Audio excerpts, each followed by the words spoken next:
Some people say that mass immigration into the United States can help reduce world poverty. Is that true? Well, no, it's not. And let me show you why. This gumball represents the 1 million legal immigrants that the United States has taken every year on average since 1990. Now, who in the world deserves our humanitarian compassion? The World Bank has one measure of the desperately poor of the world. They make less than $2 a day. And how many people make less than $2 a day in the world? Well, let's start with Africa. In Africa alone, there are 650 million people who make less than $2 a day. 650 million. And in India, another 890 million people, desperately poor. China adds another 480 million people, making less than $2 a day. And unfortunately, the rest of Asia has a heartbreaking 810 million people who the World Bank says make less than $2 a day. And finally, there's 105 million of Latin America's population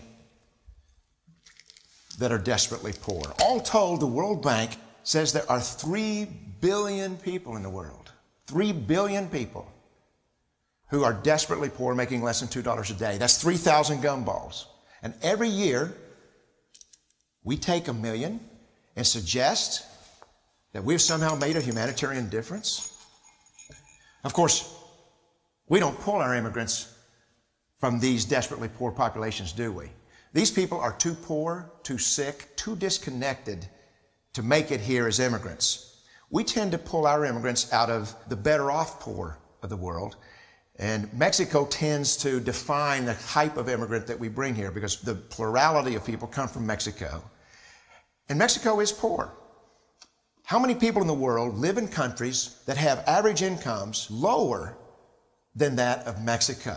And the World Bank tells us that that number is these 3 billion plus another 2.6 billion people.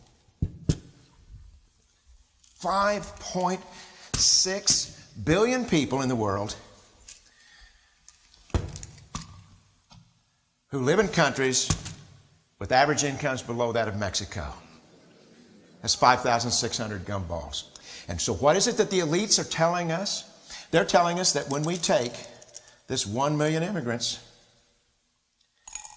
that we somehow or another are tackling world poverty. And we have to do it regardless of the effect on our unemployed, the working poor, the most vulnerable members of our society, regardless of the effect on our natural resources.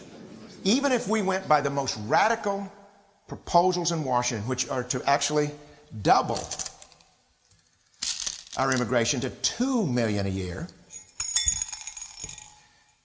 which would totally overwhelm our physical, natural, and social infrastructures, we couldn't make a noticeable difference. And we may be really hurting the impoverished people of the world because the million that we do take are among the most energetic, often the better educated, certainly the most dissatisfied people that if they did not immigrate would be the agents for change to improve the lot of all the people in these countries.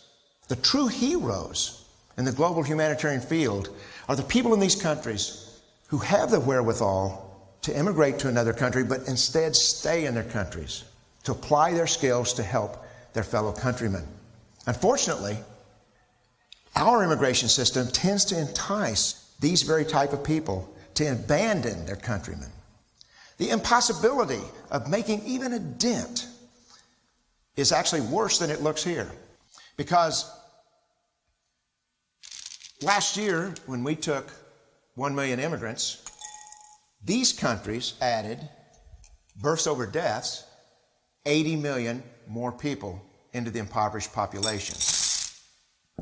And this year, Congress is bringing in 1 million legal immigrants. And this year, according to the United Nations, these countries are expected to add another 80 million people. And next year, you can be quite sure that Congress, unless stopped by the American voters, will bring in another 1 million immigrants. And these countries, unfortunately, will be adding another 80 million people. into these impoverished nations. We could take 5 million a year, but we'd never get ahead of what's happening in these countries. Not in this century. Don't you see? Immigration can never be an effective or significant way to deal with the suffering people of the world. They have to be helped where they live. 99.9% of them will never be able to immigrate to a rich country. There's no hope for that.